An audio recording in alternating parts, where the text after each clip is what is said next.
I want to start today with the Abrahamic covenant.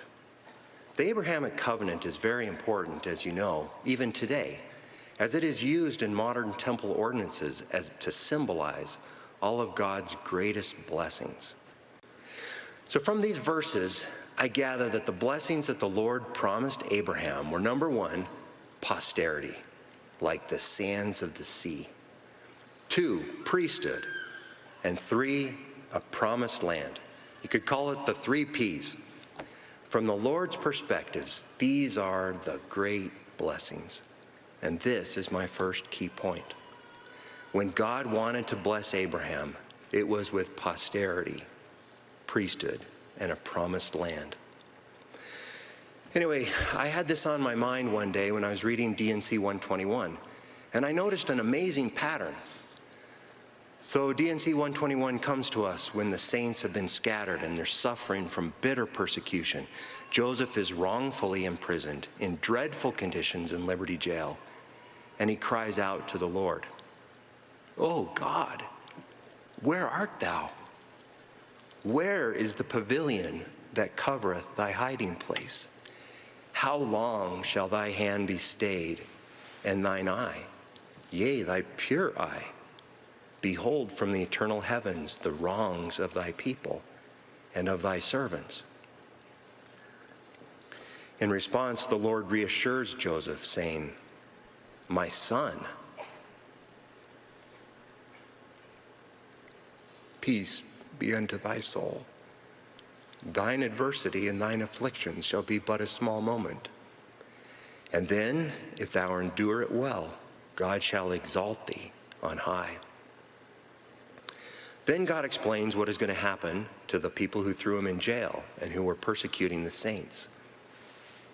"And not many years hence, that they and their posterity shall be swept from under heaven, saith God, that not one of them is left. Woe unto them! They shall be severed from the ordinances of mine house. They shall not have right to the priesthood, nor their posterity after them, from generation to generation." Isn't that amazing? What I noticed is that it seems to be the exact opposite of the Abrahamic covenant. Instead of posterity, priesthood, and a promised land, their posterity would be swept from under heaven. They would occupy no promised land. They specifically would not have right to the priesthood, and they would be severed from the ordinances of the temple. I've thought about Judgment Day.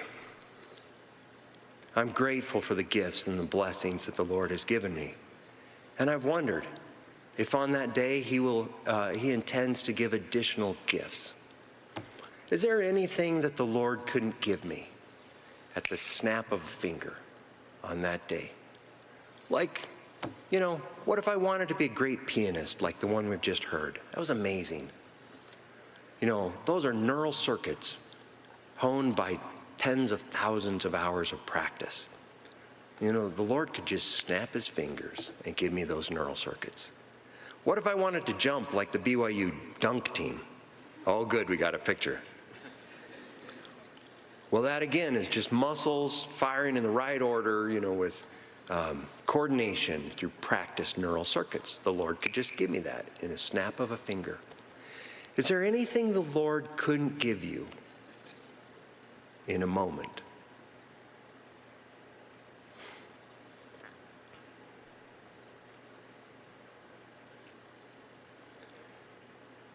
Well, I've thought of a couple. One is history, real history, real relationships develop over time.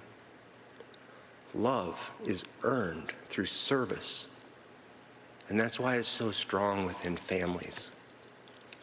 Every day, from the day I was invited to give this devotional until now, I've pondered and prayed, what would be the most beneficial message I could share with you? And in the end, it's this: marriage and family are the pinnacle blessings, both in time and eternity. This is why they're at the core of the Abrahamic covenant and the new and everlasting covenant.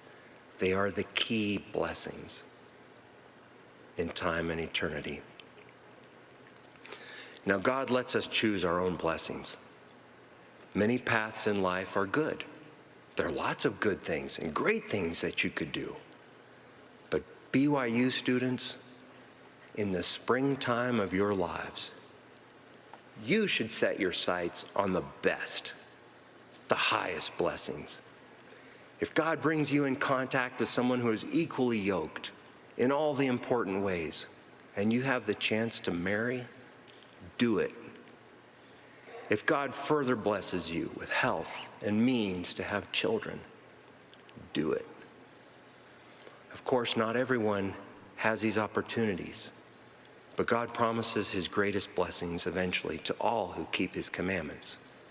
Though for some reasons, his reasons, some may have to wait longer in this life or even until the next. I suppose nobody longed for children more than Abraham's own spiritual superstar wife, Sarah. Remember that your life was designed just for you. So all your unique circumstances have value that will allow you to learn, grow, and bless others.